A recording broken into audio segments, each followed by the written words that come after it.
Super Juan Gantalaw sa DYWS Super Radio. Ang ilang nga kita masayon sa giginahang ng mga informasyon nga mao'y sukaranan sa labing maayong desisyon nga atong pagabuhaton. Kini base sa mga balita nga mugitim sa matagtak na, matag-adlaw ug sa tanan higayon. Sayra na to kining tanan sa Balita Karon sa Super Radio.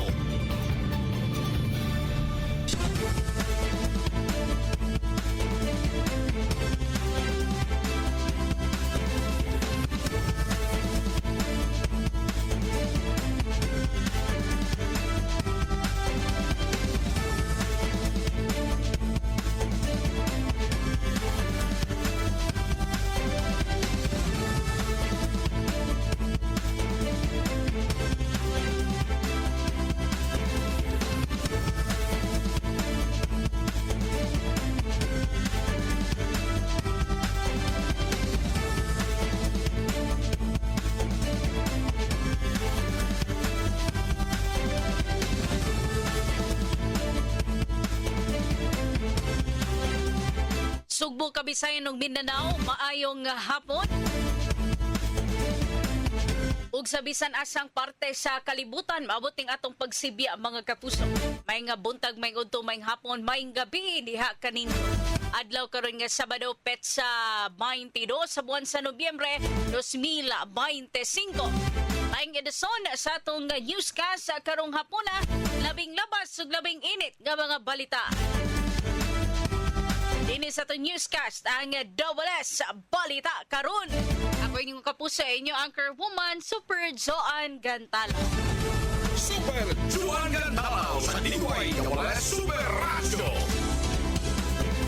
May pagpaminaw sa itong mga kapuso sa 999 kHz nga dial sa radyo o sa ato ang Facebook live streaming mga kapuso at sa itong Facebook page ang DYWS Super Radio GMA. Palag sa pag-like, share, comment mga kapuso sa ato ang live streaming at sa itong newscast karong hapuna. Bati ta sa 999 kHz sa dial sa radyo mga kapuso ha. Kanya may pagpaminaw sa itong mga kapuso diha, mga drivers, taxi drivers, habal-habal drivers, atong mga vendors diha, mga tendero ug tendera, may hapon diha kaninyo sa mga nanay, tatay, lolo ug lola, nani kay sikay karong hapuna. Ug sa mga nagfiesta diha karong adlaw mga kapuso or ugma fiesta nila, happy fiesta mga kapuso.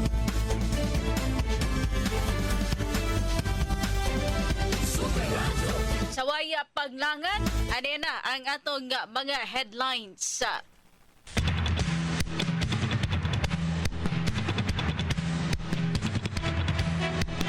Sa balita sa lokal, pagsaulog sa kapistahan sa Veren de la Regla sa Lapu-Lapu City kagahapon, hapsay og malinaw. Samtang sa Cebu City Government, paray ng suporta sa mga bagumang apektado sa bagyong Tino. Samtang mga sakyanan sa Mandawi City nga naano nagubag abandonar wa maklaim tungod sa bagyong Tino ipangto sugod karong Lunes matod sa team. Super Radio. Balita dito sa kauluhan mga kapuso, update no sa warrant of arrest. Arresta warrant batok kang Zaldico gisilbi giserve sa iyang kondo dito sa Taguig City karong adlaw. Kapansilyado na og way taw mga kapuso. Super Radio. Samtang Zaldico o guban pa mga individual nga gisuhan og warrants of arrest gihatagan og ultimatum hangtod Lunes aron mo surrender. Mato ni DILG Secretary Junvic Remulla. Super Radio. Super Radio. Super Radio.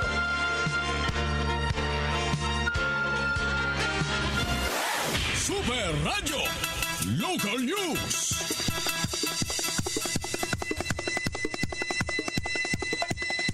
Sa atong balita sa lokal.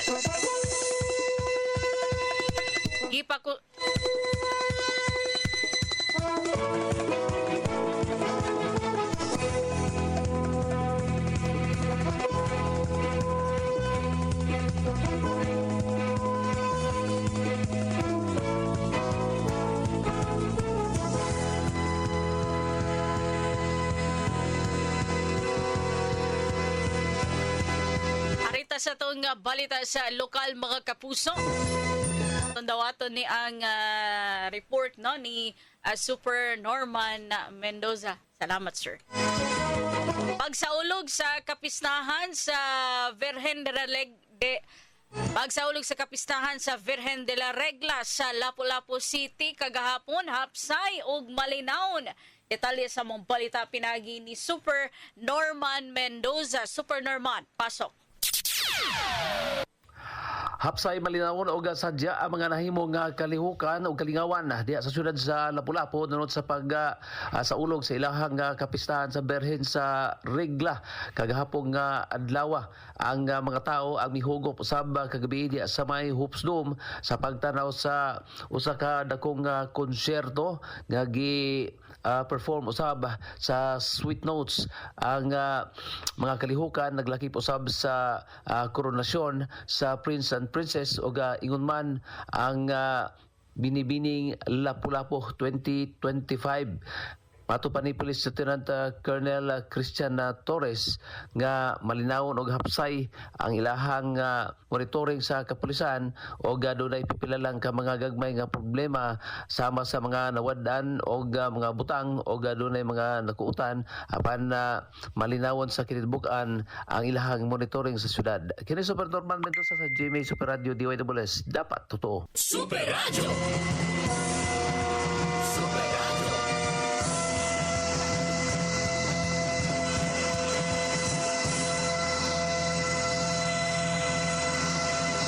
Super Radio.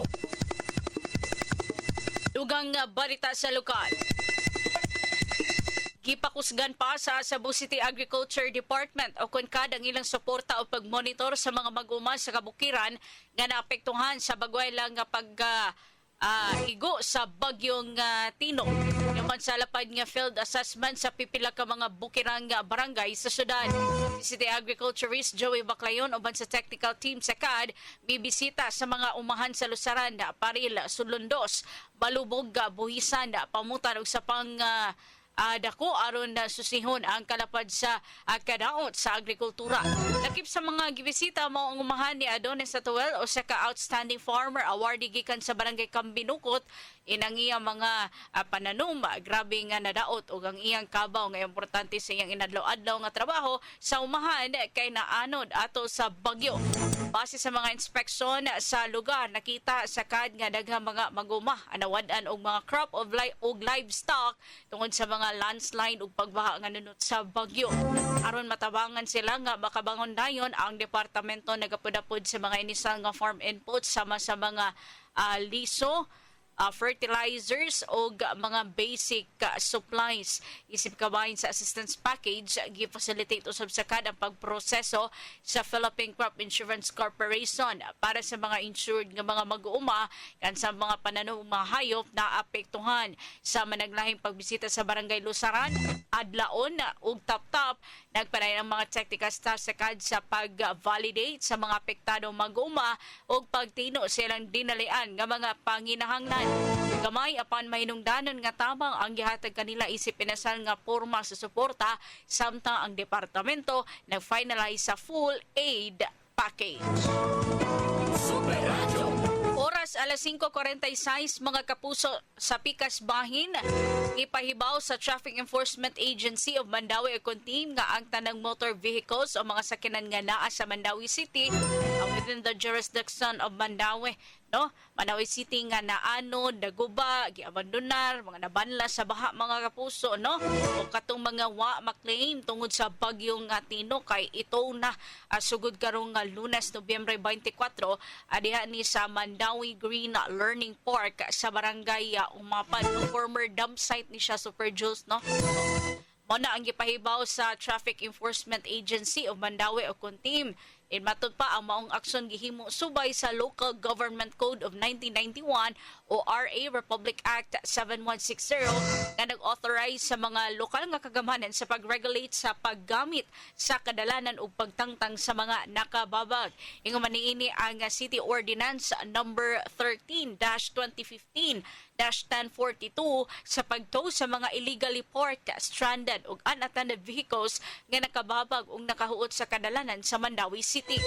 Itambangan sa team ang mga tag-iya o legal custodian sa mga sakyanan sa pag-claim o pagkuha sa ilang sakyanan sa di pa ang gitak ng pagtuwa niini aron malikayan ang towing fees o applicable charges. No alang sa verification, assistance o dugang inquiries mga kapuso, patut pang may mo contact ang publiko sa team department pinagi silang official communication channels o pagbisita ato sa regular business sa hours.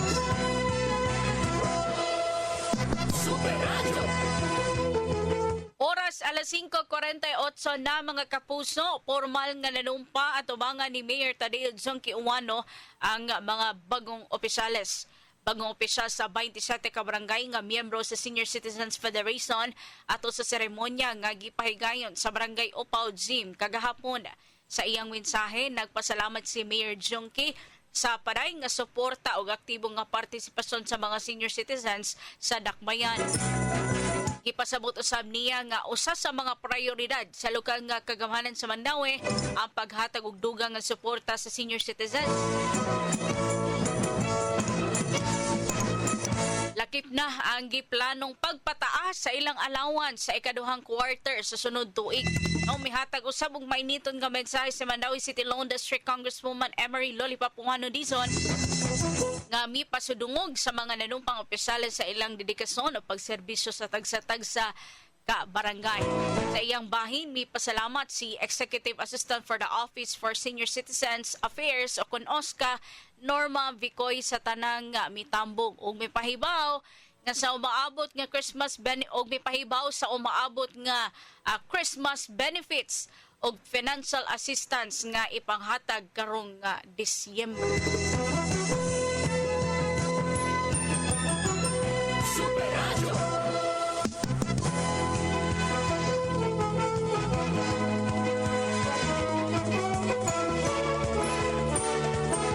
Report mga kapuso, balay silangan diya sa may NOAA complex sa SRP Southward Property Cebu City formal na nga giinagurahan. Detalye sa mga balita pinagi ni Super Alan Mahait. Super Alan, pasok.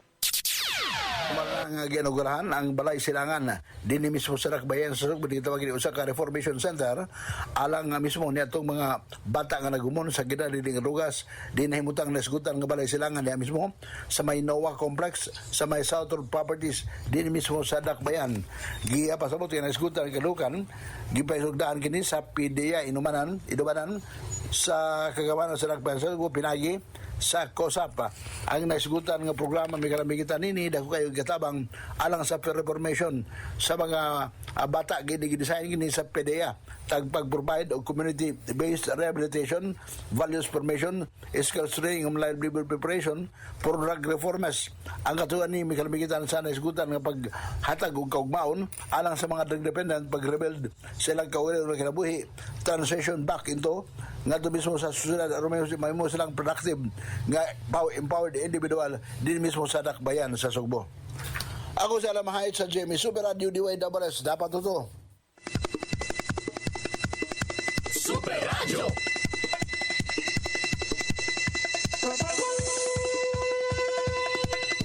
Drug pusher sikop sa buy-bust operation. Detalye sa mong balita pinagi ni Super Lloyd Suarez. Super Lloyd, pasok.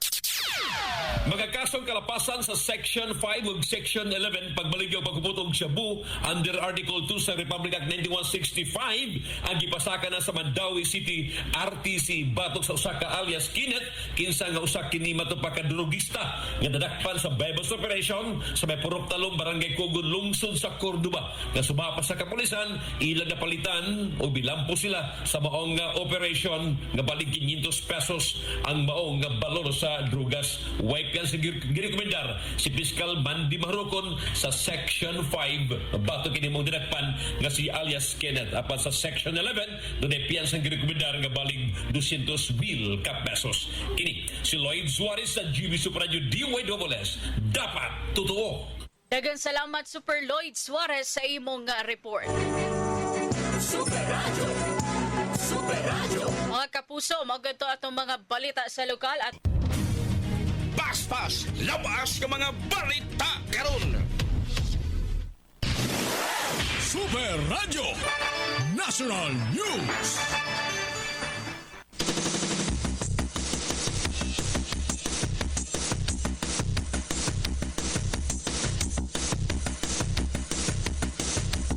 Nakita nga selyado na og white now ang condominium unit ni Congressman Saldico sa Bonifacio Global City at Taguig dihang gisilbi sa kapulisan ang warrant of arrest batok sa kanhi magbabalaod karong adlaw nga. Yadto sa mga personnel sa Southern Police District o Taguig Police Station ang maong kondo sa kanhi magbabalaod aron isilbi ang warrant apan matod sa mga caretakers halos sa kabuan na nga selyado ang maong unit. Wa say miatubang nga kabanay ubisan kinsa diyang gituktok sa mga otoridad ang portahan sa condo unit. Kahinumduman nga giiso ang warrant of arrest sa kanhi magbabalaod og 17 pa ka mga individual. Nga gianon sa usab ni Presidente Ferdinand Bongbong Marcos Jr. kagahapong adlaw nga. Una nang giingon ni DILG Secretary John Vic Remulla nga ilang adtuon ang mga address sa mga balay niko aron isilbi o iserve ang warrant of arrest.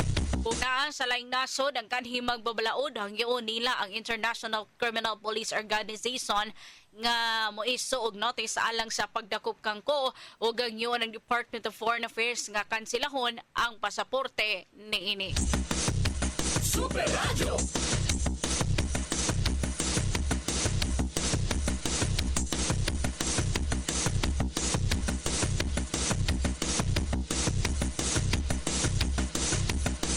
Samtang gihatagan og ultimatum aron mo surrender hangtod karong Lunes, Nobyembre 24, sila kani ako Bicol Party List Representative Zaldico og kinsi pa ka mga giisuhan og arrest warrants kalabot sa anumalosong flood control project. Himo ni Department of the Interior and Local Government DILG Secretary John Vic Remulla among pamayag human gikumpirmar mismo ni Presidente Bongbong Marcos Jr. kagahapon nga doon na ni arrest warrant patok nila ko mga kani opisya sa DPWH o private construction firm nga Sunwest Corporation kalabot sa anomalya sa flood control sa Mindoro. Mato ni Secretary Remulla mahimo siya og memorandum order sa higayon nga madawat na niya ang kopya sa arrest warrant. Ang kalimningon nga gihatagan nila ang mga akusado nga mo-surrender sa pinakaduol nga ahensya no, sa gobyerno hangtod Lunes mga kapuso ay kung dili bukdon gyud nila kini og himuon ang tanan ang himuon nila ang tanang makaya aron mapanubag gyud sila sa balaod. Super Radio. Super Radio. Weather News.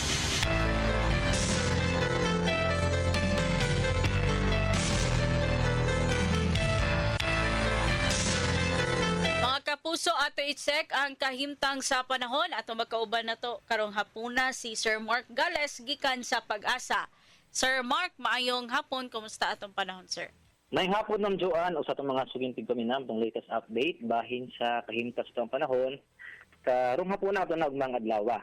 Sada karon wala pa tayo monitor nga LPA o bagyo. Bata doon natin nakita ang posibleng bagburman ini sa musunod na mga adlaw. Sada karon nagkadaiya ang weather system mo nagka-apekto sa nasang bahin sa nasod. Una, kining shear line o matagbo ang amihan o kining easterlies may nagka-apekto karon diha sa may silangang bahin sa Northern Luzon, samtang ang amihan northeast or northeast monsoon mo nagka-apekto sa nabiling bahin sa Northern Luzon. Kining ITCZ or Intertropical Convergence Zone mo nagdala karon mga pag-uwan sa dakong bahin sa Mindanao. And diri sa Kabisayaan karong gabi una, matarong mga adlaw, makasinatitan, medyo mapanganuro nga ito na sa madag-uman na kalangitan nga naay mga pag-uwan gumikan sa ITCZ. Para sa kahimtang sa hangin o sa kadagatan, diri sa Kabisayaan, aduna na tayo sinati nga kasarangan na hangin gikan sa anihan ng silangan, di na tuwang kadagatan, aduna na tayo kasarangan nga ito na sa usahay baloron na kahimtang. Diri sa Cebu ato kadagatan, adunay hunas ganina alas 5, puno sa hapon mo taob unyang alas 11 sa 5 sa tunga-tunga sa gabi. Temperatura karong adlaw karong gabi una karong mga adlaw mo sukod gikan 25 kato na sa 32 degrees centigrado. Ato ang haring adlaw mo silang ugmang alas 5:42 sa buntag. Philippine Standard Time alas 5:09 na sa kagabi ugmang na tong latest weather update dikan diri sa buhatan sa DUST Pag-asa Mactan. Kasi Mark Gales maayong gabi ug daghang salamat. Daghang salamat Mark Gales sa imong paghatag og update sa kahimtang sa panahon. Mga kapuso, alakat sa panahon, may nagpupos atong newscast na kirong hapuna apat sa di patay hingpit nga manamilit at usang balikan ang atong mga headlines.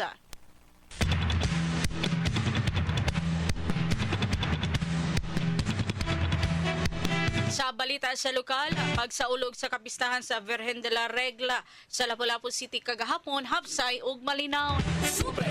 Cebu City Government paday na suporta sa mga mag-uumang nga apektado sa bagyong Tino. Mga sakyanan sa Mandawi City nga naanon nagubag gi-abandonar o wa maklaim tungod sa bagyong Tino. Ipangto sugod karong Lunes matud sa team. Balita dito sa kauluhan mga kapuso, arrest warrant batok ang Saldico gisilbi siyang kondos Tagig karong adlaw apan silyado na ug way tawo. Samtang Saldico uban pa mga individual nga giisyu og warrants of arrest gihatagan og ultimatum hangtod Lunes aron mo surrender. Mato ni DILG Secretary Junvic Remulla.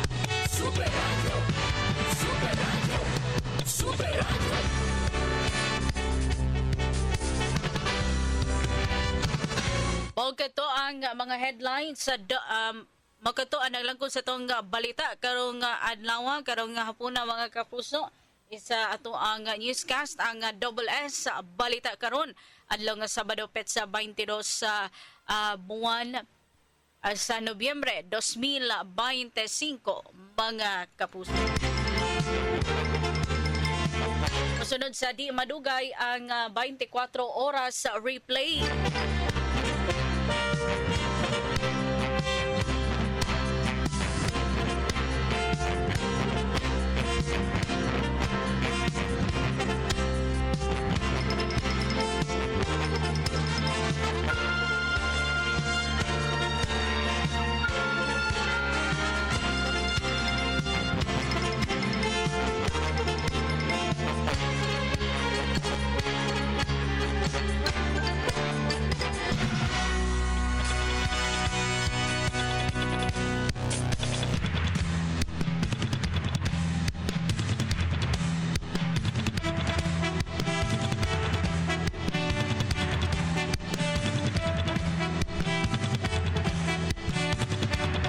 Salamat sa naminaw sa dial nga 999 kHz sa radio mga kapuso, no? Ya waday ma-live sa ato ang Facebook. Sorry kaayo mga kapuso. Pero daghan kay salamat ha kay bao ko kinsa nagkadunay nga ating paminawan sa ato ang paminaw niya magtan-aw sa Facebook live sa nato mga kapuso. Daghan kay salamat ninyo.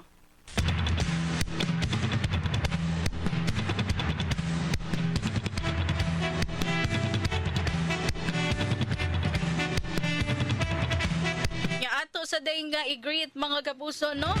Maayong gabi na Sabado, Ma'am Joan, pa-shout out sa kong Mama Vilma Martinez o Papa Mingoy Martinez na minaw og radyo samtang naghigda-higda karon na minaw sa balita gikan dinhi sa Pilar Camotes gikan ni Miss DJ Tamsi Supsup the second akong idol.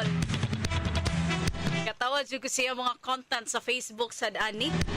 Daghang kay salamat sa inyong pagpaminaw diha sa Camotes. Daghang kay salamat ninyo Ma'am Ma'am Vilma o Sir Mingoy Martinez. Ayo mo diha sa Camotes. Og ni Miss DJ Tamsi Supsup. Okay. Magya sa kanunay sa dako ating paminawan no sa ating tanawan sa Facebook Live si Sir Eugenio Tagsip. Kaya si Ma'am Annalyn Saldivar kanunay mag-tanaw yun. O si Sir DJ Monski Alinyan Carvalho. Kasalamat ninyo mga kapuso. Managig ko igong oras. Ato nakauban ng atong mga super radio reporters. Super Norman Mendoza, Super Alan Mahait, ug Super Lloyd Suarez. Ako nakauban karon sa Master's Control si Engineer Julius Malinaw ato ang dito sa transmitter site. Sir Danny Albano ato ang News Director Super Fats Anthony Inso Program Director Super Algie na bakita nga nagselebrar siyang adlaw na tawhan karon. Happy birthday Sir Algie. Og sa ato ang Station Manager Super Kit Matos Cortez. Ako si Jo ang gantalaw, magayon kaninyo dagat salamat sa pagpaminaw ug maayong gabi kanatong tanan. Dapat totoo. komprehensibong asoy sa mga balita o galambuan sa mga balita. Hingpit inahatod na mo kaninyo pinagis to naman. Balita karon hangtod